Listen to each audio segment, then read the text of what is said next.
မတ်ဖဲဝါပြန်လာပြီအဲ့ဒီညအာတုဘအိမ်မှာကျုပ်နဲ့အတူကြော်ကြီးဆိုတဲ့ကောင်လည်းရှိတယ်ကျုပ်တို့နှစ်ယောက်ကငယ်ငယ်ချင်းတွေဆိုတော့အိမ်နောက်ဖက်မှာဆေးလေးထွက်တော့ရင်စကားပြောနေကြတာအာတုဘအိမ်ကဆူညံတန်တွေကကျုပ်တို့စီကိုခက်တက်တဲ့ပဲရောက်တော့တယ်အဲ့ဒီအချိန်မှာပဲအမှောင်ထဲကနေရှက်ဆိုတဲ့အတောင်စကြရတာပဲခေအောင်မင်းကြားလာလို့ကျုပ်ကမေးတော့ကျော်ကြီးကခေါင်းငိတ်ပြတယ်သူကဓာတ်မီးနဲ့အတန်လာရကိုထိုးကြည့်လိုက်တဲ့အချိန်မှာမယမ်းပင်ကြီးအောက်မှာရက်နေတဲ့အဲ့ဒီမိန်းမကိုမြင်လိုက်ရတာပဲထမိန်ရင်ရှားပြီးစပင်တွေကမြေကြီးပေါ်မှာ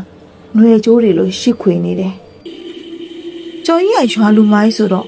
ဟေ့ဘသူလဲလို့អော်ပြီးအနားကိုတိုးသွားတယ်ကျုပ်ကလှမ်းတားပေမဲ့မမိလိုက်ဘူးသူအနားရောက်ခံနေမှာအဲ့ဒီမိန်းမတဖြည်းဖြည်းချင်းလှည့်ကြည့်လာတာသူ့မျက်နှာကိုမြင်လိုက်ရတဲ့အချိန်မှာကျော်ကြီးရဲ့တက်မီကညီကြီးပေါ်ပုတ်ခနဲမြအောင်ပြုတ်ကျသွားတော့တာပဲကျုပ်တို့မြင်လိုက်ရတာအဲ့ဒီမိန်းမရဲ့ဖက်ဆက်ကပုံမှန်မဟုတ်ပဲနေရွက်အထိပြေးအားနေတာဖက်ဆက်ထဲမှာလည်းသတိဆန်ရိုးလိုအရာတွေဝါးစားနေတဲ့အတန်းတကြွကြွနဲ့ပြီးတော့သူ့လက်ထဲမှာကင်ထားတာတစ်ပြက်စီမဟုတ်ဘူးလူတယောက်ရဲ့ကြော်ရိုးတိုင်းလိုအရာကြီးအဲ့ဒီအရာကြီးကိုမြေကြီးပေါ်မှာဒီရွတ်တိုက်ဆွဲလဲနေတာ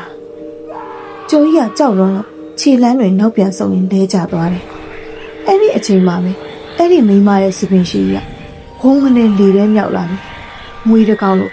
ကျော်ကြီးရဲ့ခြေထောက်ကိုရှစ်ပတ်ပြီးအမောင်လေးကိုဆွဲခေါ်ဖို့ကြိုးစားတော့တာပဲကျော်ကြီးကကဲပါအောင်ကဲကြပါအောင်လို့အော်နေခဲ့ပေမဲ့ကျုပ်ကလည်းအကြောက်တော်မီအဲ့ဒီနေရာမှာကြောက်ရွံ့ဖြစ်နေခဲ့တယ်ကျုပ်တို့အနာကိုအာတုဘအိမ်ကလူတွေရောက်လာတော့မှအဲ့ဒီမိန်းမအမှောင်ထဲဝင်သွားတာဗျကျော်ကြီးကိုပြန်ဆွဲထုတ်နိုင်လိုက်ပေမဲ့သူ့ခြေထောက်မှာတော့မီးလောင်လာပြီလို့หนีရဲနေတဲ့လက်ွေအားကြီးတွေအမာရွတ်လူကြံခဲ့တယ်ဒါပေမဲ့အဆိုးဆုံးကအဲ့ဒါမဟုတ်ဘူးဗျအဲ့ဒီညအစားပဲကျော်ကြီးကတပတ်အတွင်းမှာပဲအကြောင်းရင်းမရှိပဲတည်ဆုံးသွားခဲ့တယ်သူတည်တဲ့နေ့ကသူ့အလောင်းကိုရီချိုးပြီးတော့သူ့ရဲ့ကြောဘက်မှာစပင်ရှည်ကြီးတွေက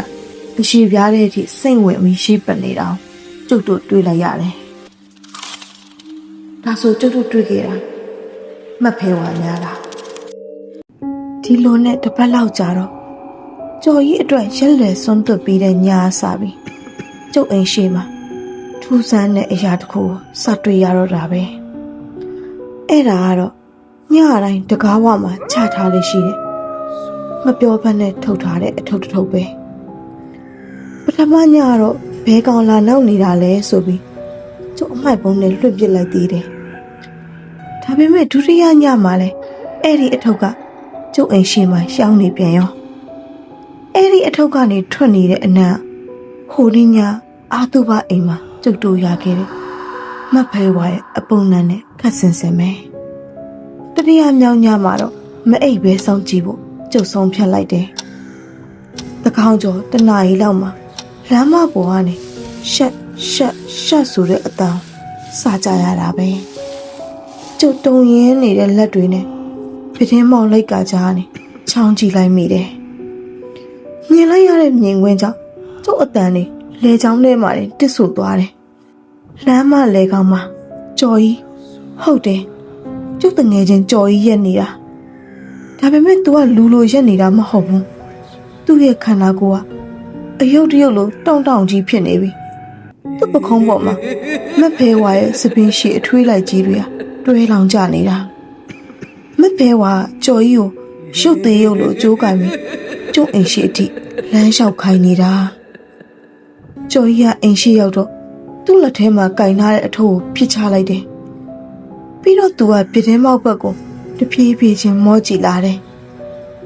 သူ့မှာမျက်လုံးတွေမရှိတော့ဘူးအခေါင်းပေါက်ကြီးနှစ်ခုပဲကျန်တော့တယ်ဒါပေမဲ့သူ့ပါးစပ်ကနေထွက်လာတဲ့စကားကြောင့်ကျုပ်ပြီးသားကြီးကြားလိုက်ရတယ်သူမင်းကိုစောင့်နေတယ်မင်းပိုင်တဲ့အရာကိုသူလိုချင်လို့တဲ့အဲ့ဒီနောက်မှာတော့သူတို့နှစ်ယောက်စလုံးအမှောင်ထဲကိုပျောက်ကွယ်သွားကြတယ်ကျုပ်လည်းကြောက်ကြောက်နဲ့အိမ်ရှိရအထုပ်ကိုထွက်ယူပြီးဖြည့်ကြည့်လိုက်မိတယ် အထုပ်ထဲမှာရှိနေတာအသားစားတွေမဟုတ်ဘူးအဲ့ဒါကျုပ်ရဲ့တပုံရင်ပြီးတော့ကျုပ်ကောင်းကကျွတ်သွားတဲ့စပင်အထွေးလိုက်ကြီးရဲ့အဲ့ဒီတော့မှကျုပ်သဘောပေါက်သွားတယ်အာတုဘအိမ်မှာကျုပ်နဲ့မက်ဖဲဝါမျက်လုံးချင်းစုံသွားတော့သူကျုပ်ရဲ့ဝိညာဉ်ကိုမှတ်သွားခဲ့တာများလားအခုဒီအထုပ်ကရောကျုပ်ကိုတေမင်းစီဖိတ်ခေါ်တဲ့အမှတ်အသားလားအခုတော့ပြောနေရင်းနဲ့ကျုပ်ကရင်အောက်ကနေရှက်ဆိုတဲ့အတန်တွေကိုစကြားနေရပြီ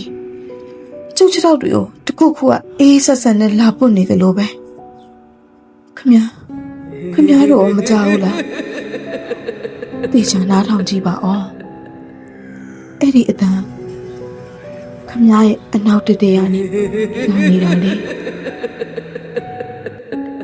ဒီလိုတရေဇလန်းလေးတွေကိုညစဉ်ညတိုင်းနားထောင်ခြင်းနဲ့ဆိုရင်တော့ကျမတို့ရဲ့ YouTube channel လေးကို like and subscribe လုပ်သွားပေးကြပါဦးနော်